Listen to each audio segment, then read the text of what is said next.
Assalamualaikum warahmatullahi wabarakatuh. Waalaikumsalam warahmatullahi wabarakatuh. Selamat pagi anak-anak. Pagi, Bu.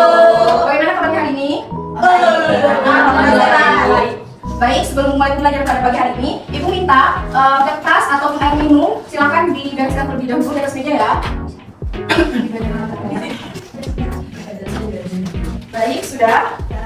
Ya, sebelum mulai belajar pada pagi hari ini, Ibu minta ketua kelas untuk memimpin doa terlebih dahulu. Mbak Dia mungkin bisa memimpin doa.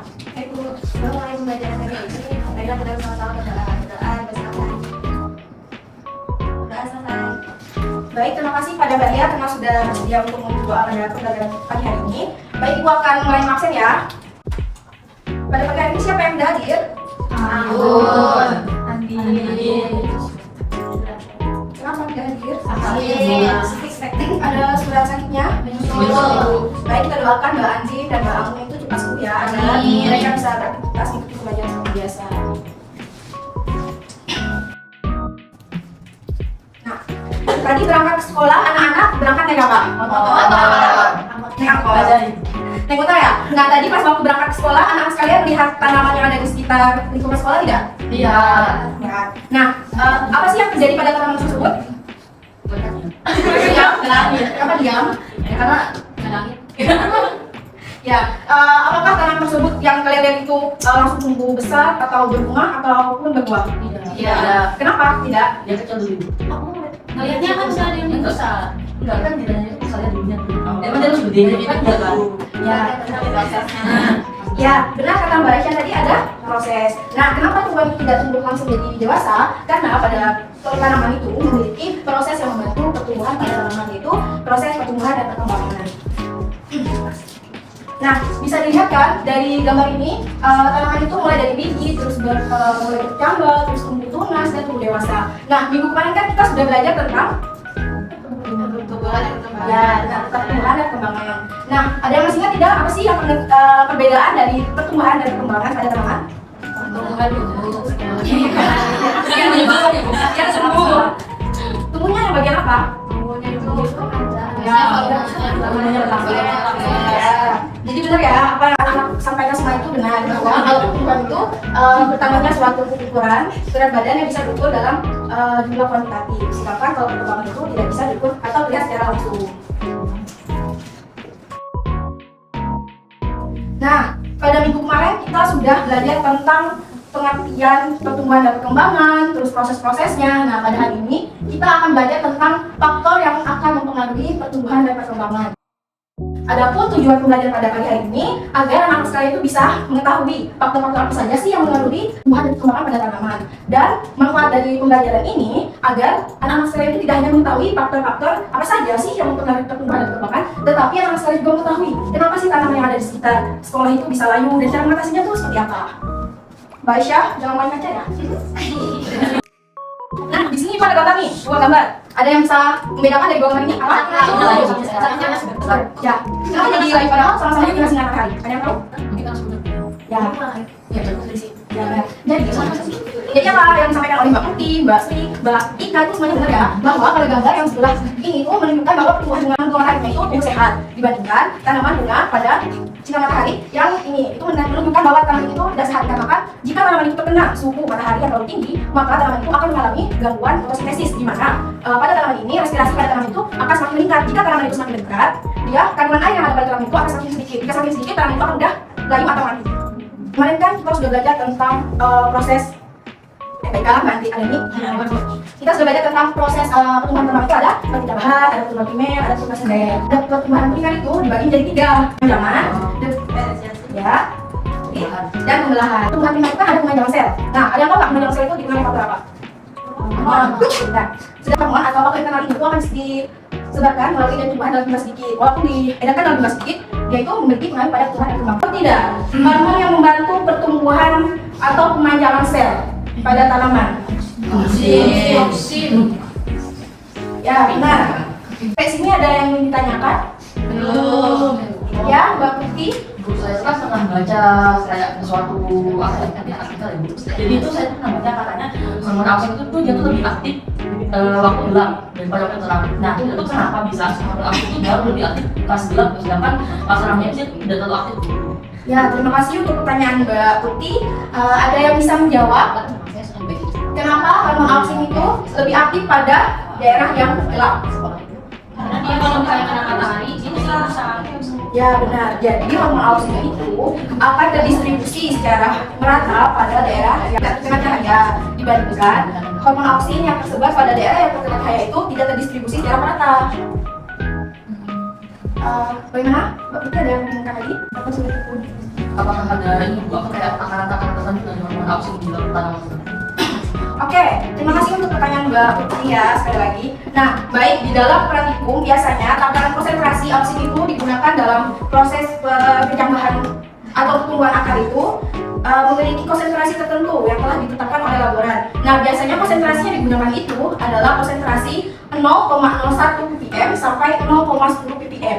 Jika misalnya konsentrasinya itu terlalu tinggi, maka hormon tersebut akan membuat tanaman itu semakin panjang dan membuat ciri khas pada tanaman tersebut memiliki ciri-ciri tanamannya itu memiliki daun yang pucat, terus batangnya itu kurang klorofil sehingga tanaman tersebut itu mudah mati. Bagaimana, Mbak Putih? Ibu lanjutkan. Kemudian ada asam absisat. Ada yang bisa bantu Ibu untuk jelaskan apa itu yang sudah tertera di depan? Absisat. Ya, absisat itu adalah kunci dalam menunda pertumbuhan sehingga menyerang sel pada pertumbuhan prima komposisi sekunder akan menunda. Ya, jadi asam absisat yang ada pada tumbuhan itu berfungsi untuk menunda pertumbuhan sehingga pembelahan sel pada tumbuhan primer maupun pertumbuhan sekunder itu tertunda. Contohnya ada yang tahu? Contohnya itu pengguguran, daun jati dan ya benar.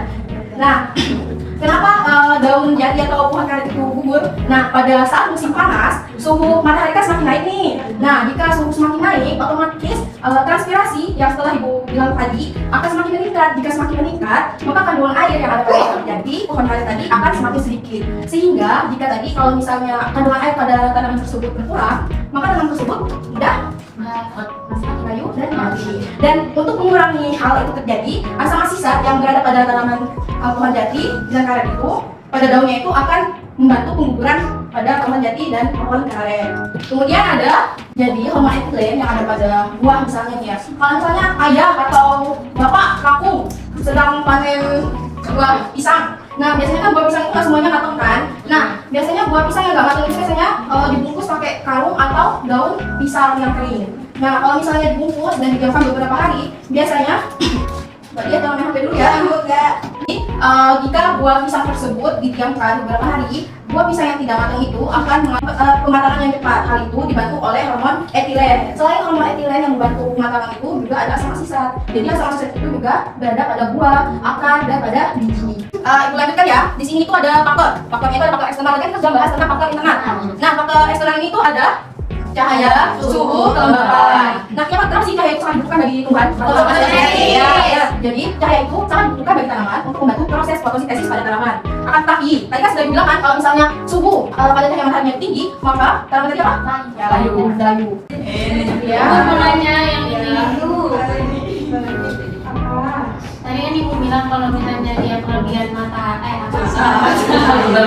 cahaya, dia bakalan layu. Ya. Nah, itu saya pernah lihat tuh ada tumbuhan hibernasi pas waktu musim dingin.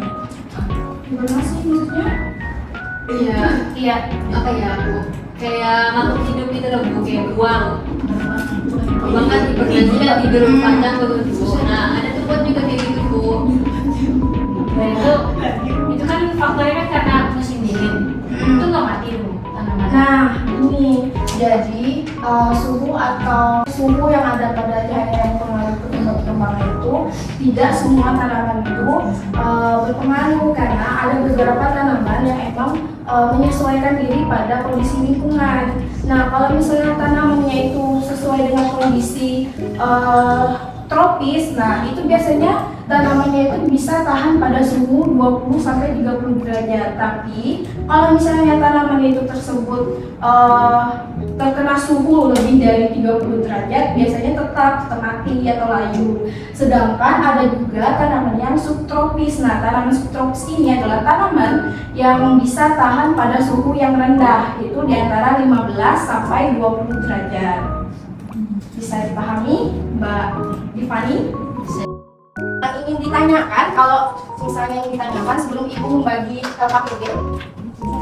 Nah, baik, di sini Ibu akan membagi dua kelompok. Ini udah duduk satu kelompok ya? Ya. Baik, Ibu akan membagikan lembar KPD. Nanti silakan diisi dan berdiskusi sesama kelompoknya. Dan nah, nanti diskusinya nggak lama, cukup 5 menit. Cukup? Cukup 5 menit? Insya Allah Kelebihan. Alhamdulillah kalau kelebihan ya, jangan sampai nambah. Ya, silakan Bu.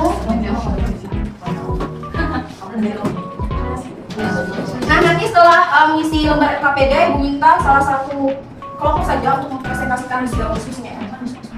Maksudnya itu satu kelompok, tapi satu kelompok, karena jangan dua kelompok. Sudah? Sudah, Bu. Kelompok mana nih yang mau maju ke depan? B1. B atau kelompok B? B. A. B. B. Sweet aja, sweet aja. B baik. Bu. B baik, Bu. B baik. Ama aja. Masa nggak ada yang mau maju, cuma 2 kelompok loh. Ada hadiahnya tuh, Bu? Ada. Apa hadiahnya, Bu? Ayo, Mas. Ada. Hadiahnya kami aja. Kelompok B, Bu. Kami aja, Bu, kami aja. Itu loh di Bandung aja. Ada kelompok B, silakan maju. Soalnya Kok cuma satu kelompok? Nggak ada. Bukan perwakilan kata Ibu. Satu perwakilan kelompok. Maju guys.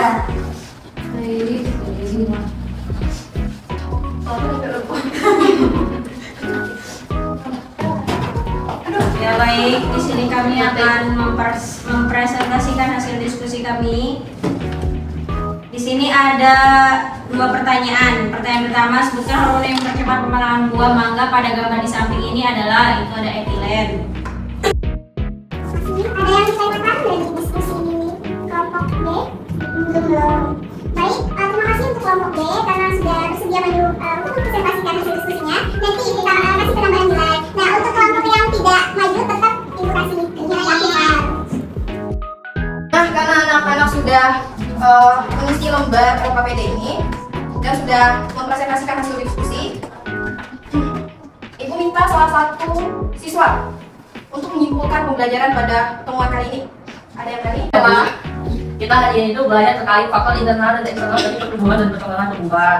Nah, untuk faktor internalnya itu dia biasanya dipengaruhi oleh hormon. Hormonnya itu ada hormon ada oksi untuk pemajangan, terus ada gibelit untuk pembantu, terus ada stominin, terus ada insulin dan asam aksesan. Nah, itu setiap hormon itu memiliki fungsinya masing-masing. Sedangkan kalau untuk faktor eksternalnya itu ada kayak suhu, ada cahaya matahari, ada kelembaban, ada nutrisi, seperti itu. Ya, jadi pada pertemuan kali ini kita sudah mempelajari tentang faktor internal dan eksternal. Nah, faktor internal tadi ada hormon, itu ada lemak oksid yang telah disampaikan oleh Mbak Putih, terus faktor eksternalnya itu ada matahari, suhu yang telah disampaikan oleh Mbak Putih. Nah, karena jam pelajaran kita sudah habis ya, dan anak sekalian sudah mengerjakan LKPD, Ibu ingin mengakhiri pembelajaran pada hari ini, tetapi Ibu ingin bertanya, yang pada hari ini menyenangkan atau membuat kalian sulit? Kenapa sih lumayan ada? Oh, boleh. Iya. Baik, jika misalnya ada kesulitan, nanti bisa ditanyakan langsung ke Ibu di grup ya. Nah, sebelum mengakhiri pembelajaran, Ibu ingin mengasih pantun. Silakan Mbak Putih, kok Mbak Putih terus ya yang ambil di kelas ini? Ya, ya sama lagi. Oke, bulu merpati hingga di atas kain. Cakep. Dari kain pindah ke tangan. Cakep. Ayo semua kita bermain. Cakep. Aduh. Tapi kuisnya nggak sekarang, kuisnya nanti Ibu kirimkan di grup langsung ya, karena jam pelajaran kita sudah habis. Kemarin pelajaran pada kali ini, Ibu meminta ketua kelas untuk menutup pembelajaran dengan mungkin doa terlebih dahulu. Ya, baik, mari kita lanjut pelajaran pada hari ini. Terima kasih untuk Mbak Dia karena sudah memimpin doa untuk mengakhiri pembelajaran pada pertemuan kali ini. Semoga apa yang Ibu sampaikan bisa bermanfaat pada kalian dan bisa bermanfaat pada orang lain juga. Sekian dari Ibu. Ibu akhiri pembelajaran pada kali ini. Wassalamualaikum warahmatullahi wabarakatuh.